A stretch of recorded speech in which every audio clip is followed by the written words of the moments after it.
Everyone, it is Friday, January 6th, and my name is Bill McCamley. I'm a state representative from Las Cruces and Mesilla with your legislative update for the day. So, getting done with a 2-day, 4-city listening tour for business folks, economic development folks, talking about job creation in the southeast part of the state. So, in the last 2 days, we've been in Roswell, Carlsbad, Hobbs, and Clovis.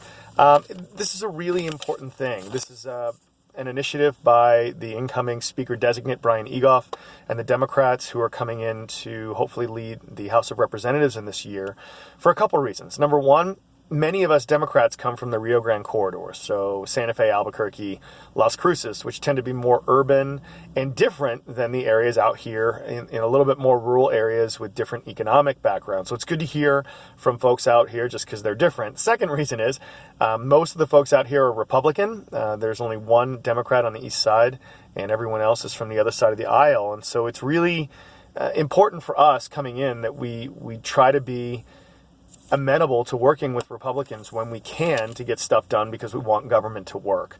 So it's interesting going around this region. Some folks in the rest of the state look at the southeast part of the state, call it Little Texas, and think it's a monolithic area. But there's real changes in terms of jobs in each place. So for instance, you've got dairies in Roswell and Clovis.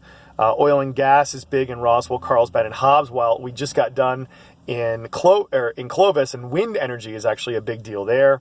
The mayor of Hobbs runs a huge Boca Burger plan. For those of you that don't know what Boca Burger is, it's a vegetarian hamburger. And so there are differences in the places that we've been to, but there are some similar things that folks have asked for that we're hopefully going to get a chance to look at. Two of those things were state programs. The two of these are the Job Training Incentives Program, or JTIP, and LEDA, the Local Economic Development Act.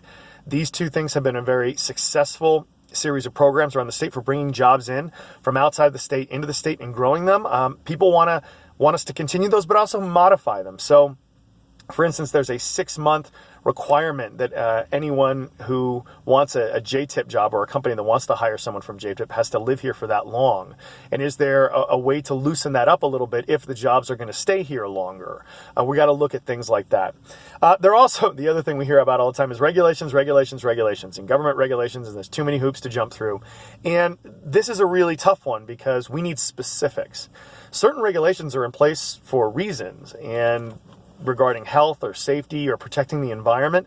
But if there are regulations out there that don't make sense, that are old, that don't really work anymore, then I think there's a real appetite on our side of the aisle to try to do something about it. The problem is a lot of folks don't know specifically what to tell us, so that's one of the questions we've returned to them is, if you don't want the regulations, tell us specifically what you're talking about so we can evaluate it and, if possible, work with you to get rid of them.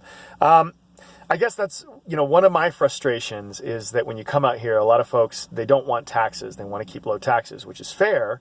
But when you go to many places, they want funding for certain things. So in Roswell, they want funding for the air center out there. There is ask for infrastructure funding in many of the other places. But this money doesn't come from, rainbows and unicorns. We don't live in a fantasy world. Unicorns.